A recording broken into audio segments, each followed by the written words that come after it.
Johanna, you and Errolson have worked very closely, initially at Acronym and now at Nike, work on ACG. So maybe just tell us a little bit about how you guys, your relationship. Yeah, like I actually ran into Errolson at the ISPO, like a sports trade show back in Munich. Like I think it was like 2002. First time I met you, long time ago. And for me, like, yeah, you showed us like your studio back then, and for me, like, opened up like a world back then because I was very much into action sports. I did a lot of sports too, and really loved like geeking out and all of the details. And the other part was like fashion. And like, actually, when I met you, like, we have a similar vocabulary, and I always felt like I need to locate myself into like either the one world or the other, and it was just really amazing. Should I add that you were, I think, 17 at the time? I was like, no, I think I was 19 back 19? then. Okay. Yeah, and for any reason, like somebody gave me a job at Carhartt. six years later, yeah. I ran into her in the street in Berlin. I was like, I know you. And I was like, and she's like, oh, I finished my design degree. I was like, what? I thought you already had a career, and we're like, no, it turned out she was just very early in the workforce and was doing a completely different job. I was young and very confident. No, but it's been a great partnership too, and you know, obviously the work that's been done with ACG has been probably a pinnacle of that. Let's get into a little bit about fashion and design. So for this latest collaboration, Errolson, you went with Vapormax Mach 2. So let's start with the silhouette itself. It's been out a year, Vapormax, maybe a year and a little bit. Yep. What's everyone's impression of the shoe when it first came out? What do we think about it now? Some of the iterations, obviously, you know, this laceless iteration. What's our opinion of Vapormax? I mean, the first time I saw Vapormax, I was just like, God damn, what the hell is that? And not since probably the original Flyknits, when those came out, it's the same reaction I had. And what I love about the Vapormax is that it's like, it's a product, it's a shoe, but it's like, it's the pure rendition of a concept. Right? It's like you're literally walking on air bubbles. And you know, the mechanical feat that you have to perform to make that happen gives it a certain look and a certain style. And because of that, it's so forward, so futuristic, and I've always loved that. So immediately wanted to work on it. And sure, yeah, absolutely. John, you're a big Air Max guy. Yeah. You know, you've even done a few ID versions that were quite popular. That's sneaky, isn't it? It had nothing to do with Nike, except one night I can't sleep. I'm in Copenhagen and I'm like, I have an idea. I'm gonna buy like a bunch of Nike IDs, sit on them until you guys discontinue them on the Nike ID website, and then I'll have my own shoe that no one else can make. Yeah, no, well done, well done. And I mean, it's diabolical, but it's also like, the love is the same thing. Like the thing, doing something official is like the same amount of love that I had for like, oh, I love the idea that no one has to give you permission to create.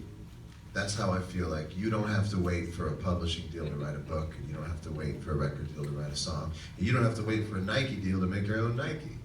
You just assert yourself. And that's what we're doing. And those were Air Max 90s you were doing. They were Air Max 90s, and I called them the spirit level, which sounds like, like you're getting to some sort of spiritual level. But no, a spirit level is what they use in construction, where you can pick, where like the bubble tells you whether something's level or not. And I thought that the air window looked like a spirit level. And then I designed it in a certain way, and I feel like that put things in a certain visual vocabulary. So maybe you guys were like, oh, he knows the framework of how to put this stuff together, and then so it's sort of like I was counterfeiting checks, and then the FBI hired me because they were like, we want you to counterfeit checks for us and make real checks for us. I don't know. I don't understand my own analogies sometimes, but like I was unofficial, but I did it with love, and so it's sort of like that's absolutely dressed for the That's job a you bad want. Yeah, no, absolutely apparent. And so, is it right to say then that the 90 is your favorite Air Max, or? I think overall the 90 is my favorite Air Vapormax. Although I'm understanding the Vapormax a lot more now because I see it in a certain context. Like when I first saw the Vapormax, I was like, I love that there's no previous context for this. Like there's a context for Air Force One. It means something. It's related to who was worn it, and what it means, and what division of lifestyle and this and that.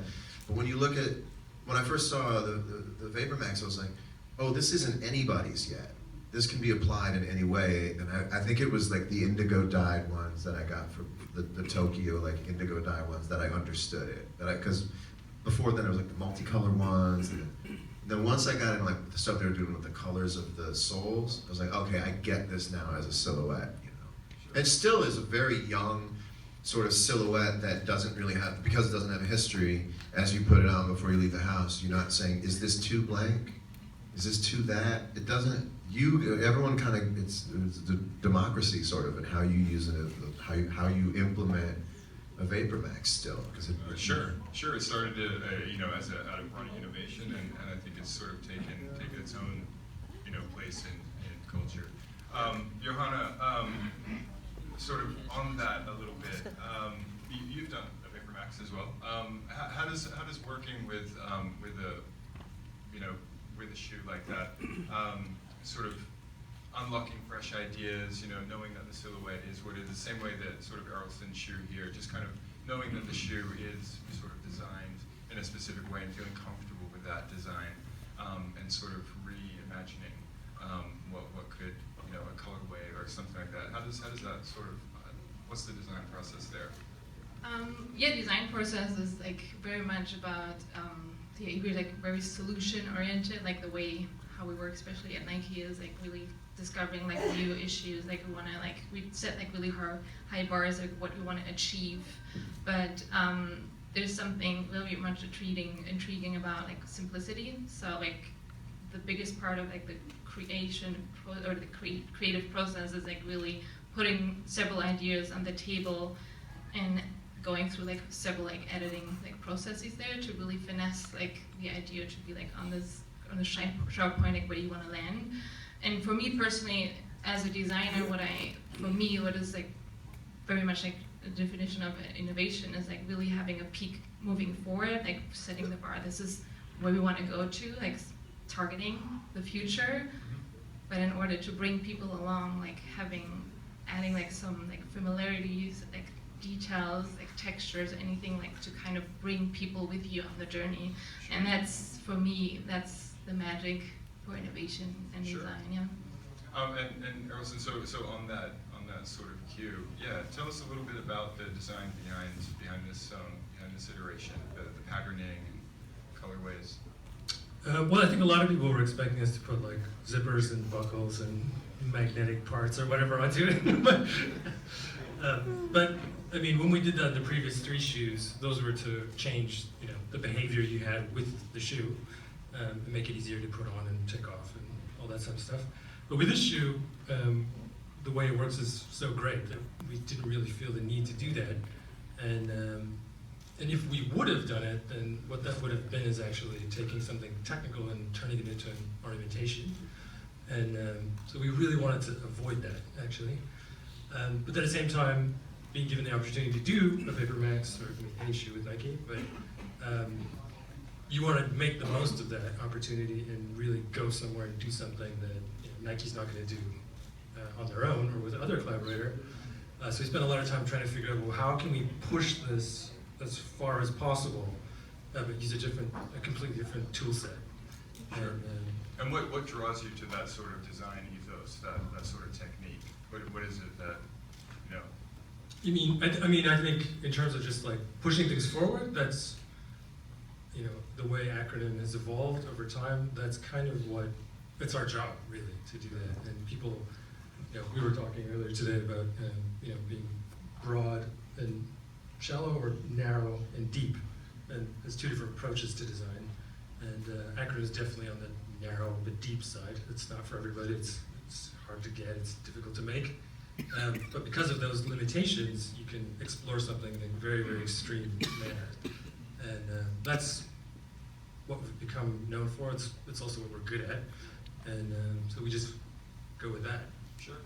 And John, maybe might be interesting to sort of riff on from that design perspective, perhaps a bit about maybe an approach to music too. Do you find any similarities to what Errolson and Johanna are sort of talking about there, pushing things forward, trying to expand? You know? Yeah, I mean, it's this balance, right? I mean, people want something that they identify as familiar, but they don't want something that is identical.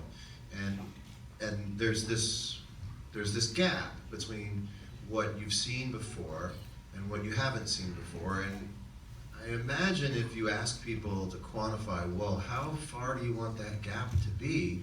So you don't want to see what you already know, but you don't want to see something that you can't relate to. What you want to do is trust the people that you admire to do some of the thinking ahead of time and say, look, I figured out a way out to the next part of this. Come with me. And you go, really, should I go? You go, come with me. And we've all done that, you know, like you can see the comments on things. And what people are, we were talking about this today, when people say like, oh, they were hating on it, you know, we hate on things, quote unquote. When we're hating on shoes, it's not hate, right? It's just, yeah, I was saying it's all of our jobs to identify this new way, which very commonly gets called hating on something. That's just, this is a really good observation you made earlier. Yeah, like these are the words people put on that gap. There's an air gap between what I've seen before and what I'm looking at right now. Well, that might take a minute, but he's been right every other time. So you have to have trust in the people that have visions that go further than your own. And a lot of things that people describe as hate, it's just, I don't get it yet. I haven't seen that before. I don't have a point of reference for that. And I can't tell you enough how exciting it is when you drop the points of reference and you become your own point of reference. That is exciting. When you go, I just like it because I like it. It's a vintage California Raisins shirt, and it's cool. And I'm gonna wear it. You don't have to wait for someone else to validate it, you know? And so, what I see now is like, maybe I could set the record straight on something. I put a guitar out that I designed. Like I was deeply involved in the design of this guitar. And people, it's very polarizing, and people are going off, and it's this and it's that. And I could set the record straight if I wanted to, but I don't want to because I'll be bothering them. They're having fun. You're having fun when you look at a shoe and you go, I don't get it. I don't get it. And so then you pass it up. You go, none for me. I won't be there for the shoe thing. I don't get it. It's gross. And then what happens? A month later, it now lives in context. And now you want it. And now it's 3 times as much money on eBay. Because you didn't get it the first time. So get that you don't get it, and someone else that you trust has a vision that's wider than yours, and have fun on the trip from I don't get it to now I get it. And I have a feeling there's some people who today, maybe even as recently as looking at Errolson, went, I get it now. Now I'm gonna have to get it, you know? And that little air gap between what you've seen and what someone you trust is showing you, that's a funny place to be. I relish it. I love it there. I told him when I first saw the pitch deck for the thing, I went, took me 4 minutes. Took me 4 minutes. 4 minutes. And he went, only 4 minutes? So I knew he knew at that point that this is the excitement. People are supposed to show you things you haven't seen before. How could you expect, and how could I expect, or Errolson or Johanna expect, anybody to love something they haven't seen before? So, the calibration period sounds a lot like yuck. And I let them sound it out. Just sound it out. Live with it. Your eyes start to take it in, and then all of a sudden you use the next thing that people say is, it's growing on me. I gotta say, it's growing on me. Well, yeah, that's what everything does. You see something you don't identify, it grows on you. So I don't think that's a bad thing anymore. And I think if everybody goes, yep, gotta have it, you haven't innovated enough. If you don't feel that friction, you haven't created something interesting. You know? So as someone, yeah, really good point. I heard a clap over there. It's a great point. Hey, thank you very much. So as someone who seems to have a specific eye, you know, pinpointing some of these pieces that really speak to you in that way, you've become a bit of a collector of sorts. I think it's fair to say, maybe Air Max and obviously Acronym. Acronym and ACG and Yeah. Nike and MISSBISH And how do you find the dialogue between being someone that's both a maker and a collector? Well, Someone see, who's a yeah. creator, you know, music, design? I was telling Errolson, I go, I really don't know who I am in this world. Like there's no real label for what I do. I'm sort of like, I was saying today, I'm kind of the guy who hangs out at the store. It doesn't really work at the store, but it's still like, no, he's doing a good job selling these shoes to these customers. He knows all the product lines, like, just keep going. And for me, this is like a really deep thing because it legitimizes all the love that I have for this.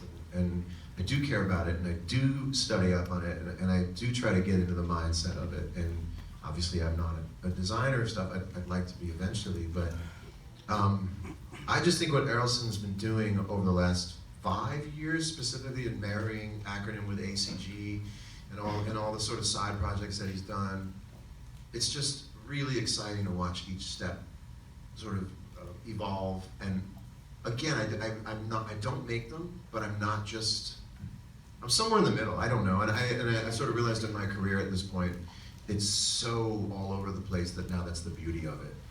And it's kind of nice you know, too to see how those communities sort of intersect too in a lot of ways, which is it's all visual. It's all visualizing and then bringing it to life. That's what I love. Whether it's a song or this movie where we all kind of did our own styling, but also like didn't want to do it in our own rooms. We were all like group styling one another. Jamming. And we were jamming, right? Like that's what I do it for.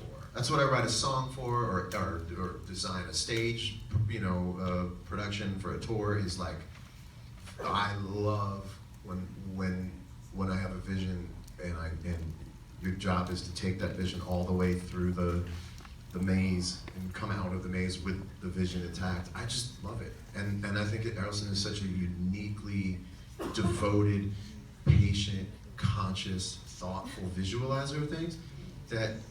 Keep going. Yeah, well, so I think, look, this is not me being heavy-handed. If you want to hear me being heavy-handed, I say they're works of art, and you get to hold on to these things. Like, if I walked into a place right now with this jacket, they'd be like, where did you get that jacket? It's hard to get 10 years ago. That's why I put things away and wear them. They go, where'd you get that? I go, hard to find, long ago. I like that. It was hard to find 10 years ago. It's a way of manufacturing originality by just like putting things away and just sleeping on it. Yeah, You guys have that, like the wine cellar of things? Like next year. I just started wearing the garment dyed Neiman stuff, the J28 with Nice. and it's like now that's interesting because it's not just linear with what you can get online. It's like when things fall out of sync is when I love them. okay, right on. So what are some of your favorite pieces from Acronym or ACG or what? Do you have The anything ACG that cargo really- pants from like a couple years ago are just a sleeper hit. They're cut perfectly. I love, like, he solved a problem, which is how do you get basically skinny jeans onto your legs? Well, he zipped them. There's a zip here. So you can get on, and then you zip in. I'm a genius. He figured it out. No, but tell us about that. Hyper articulated knees, like almost like knee pads here.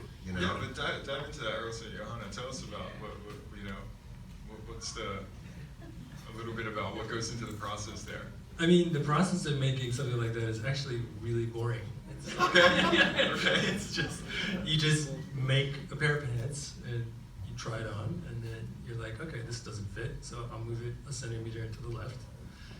And you make another pair of pants and you try it on, and it still doesn't work. And you're like, okay, But I'll you try another forget to centimeter. mention the fit sessions, I have to say. The fit It's session. Okay, quite so the unique. fit session. It's the very fit session is- active. Yeah, okay, so if we try something on, that means usually like, there's a lot of like, checking if you can kick someone in the head, and like, can you do the splits, and can I climb up 5 stairs at once, Can I kneel on stage and change an effects pedal? That's actually one. So- Can I kneel on stage and change We'll the add that to the pedal? test. Yeah, it's We'll really- add that to the test parameters. New fit model right here. I like that. Oh, and also, the black Gore-Tex jackets, I think, is sort of the Acronym staple. Just the black Gore-Tex jackets are incredible the way they're cut.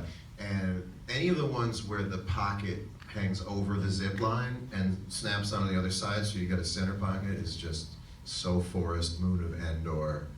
It's the greatest Forest Moon of Endor speeder bike brilliance. No, but and I think that's actually important because you know, and Johanna, you're right. Like, I think there's a lot that goes into that. I mean, you say you're having a laugh, Errolson, about it not being super interesting, but I think, you know, for a lot of these people here who are fans of yours, you know, you're sort of a pioneer of this sort of futurist functional stuff. So, you know, and you do pivot in interesting ways with your products. So, you know, what's behind the importance of that for you as a designer?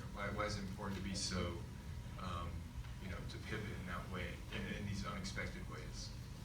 I mean, I just get bored, you know? That's kind of what it comes down to. It's very simple. And some other level too, we can't help it either.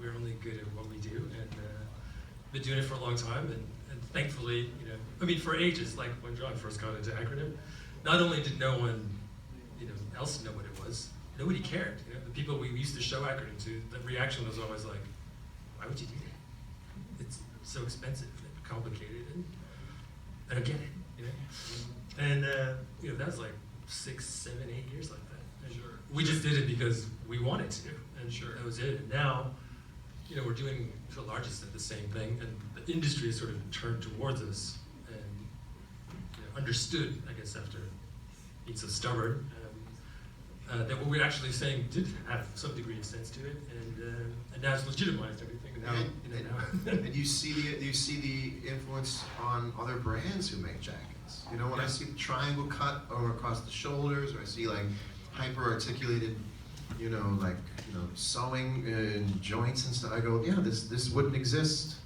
You know, you getting into the waterproof thing. I mean, the first time I ever saw, I mean, Errolson would go around and when he was trying to sell, I think when you were trying to sell them in the stores and stuff, you would just take a jacket off and just pour, you know, soda and water on. And yeah, all very that, early days. and Ketchup. Just ketchup. That's what I was gonna say. If you put ketchup on it, it would just slide off. You kind of are just seeing it. Literally yesterday, I saw an Instagram ad for a thing you put on sneakers to do just that. He was doing it 10 years ago, you know. It's probably longer actually. And the thing also is like, you put the materials on the forefront of the design. So when you find out what a product is, you go, oh, it's 3X dry, or this is Epic, or this is Shoulder, or whatever. So you get to learn about what the materials do, and you always get like, oh, what's this? Oh, it's you know, documents on the materials, and you learn about, and you get to see the spec sheet. you know, he was showing me his jacket, and before he went into what the silhouette was, he said, well, this is Loft. We went into the fabric of it, and that's a level of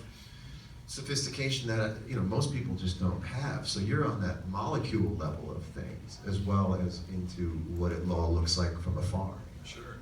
And Johanna, so having worked with Errolson in that frame for a number of years, how has that that sense of collaboration, you know, inspired some of the innovation? Perhaps even just at Nike for stuff, or together when you're working on ACG, perhaps. Yeah, I think like when we started working together, like for us, focusing on the pattern making, articulation, all that like really physical work was something that we started kind of like merging together and like really recreating what like articulated and like performance work could look like. And the other journey that we started doing is also focusing on exploring that, how we can expand that into like the women's context. It was something that we were also like very keen of, and that was for me especially really exciting into like bringing that into our vocabulary and acronym as well. Moving forward, of course, like everything that I've learned and how I have educated myself is like this, having like a fantastic partner to bounce off constantly ideas, being curious and like questioning each other and challenging was just so fruitful for any projects now, like in my entire career that I now move forward with. So the friendship, the collaboration, respect, and just inspiration like to each other is still like ongoing. From Acronym going into my collaboration that I did for Nike, but now also moving forward, like ironically, like we still have the chance to work with each other. Now me being at Nike, which is fantastic, on ACG you do like some projects like this right now, is I think our kind of like really unexpected way how we collaborated in a very patchworky way, like different fields in master field that we were focusing on. We've kind of not planned fully, but we're kind Not of at still, all. you're still doing it. It's just like, I'm just moved to the other part of the globe, and that's fascinating, and I think the story will never. Also, no one else go is on. really Yeah. crazy enough to like put up with it. That's Probably. But I think it shows in the work too. You know, it shows that there's a great working relationship there, and it certainly showed in the film. Do you want to give us a quick little, just what was it like on set? How did that all come together? What's everyone's experience from that? This was the best production I've ever been involved in, like hands Right. down. It was like everybody involved. Carlos is somewhere in the audience here, and where's the rest of the team? Dan, Um, Aaron. Everybody, Yeah. you know, Danny, everyone who worked on this knew exactly what they were doing, had a great time doing it, and everything worked, everything flowed. And it was just like, as a creative person, that's the ultimate experience. You just get that, you get on that wave, you just get that high, and the process is really almost more fun than the actual finished result. And this is one of those times where it just all came together.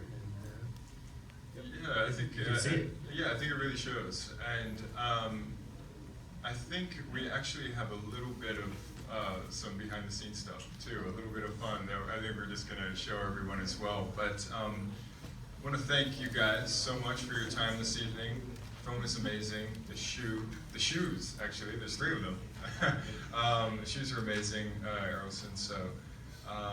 Yeah, thanks everyone for joining this evening too. Thanks for coming out. Yeah.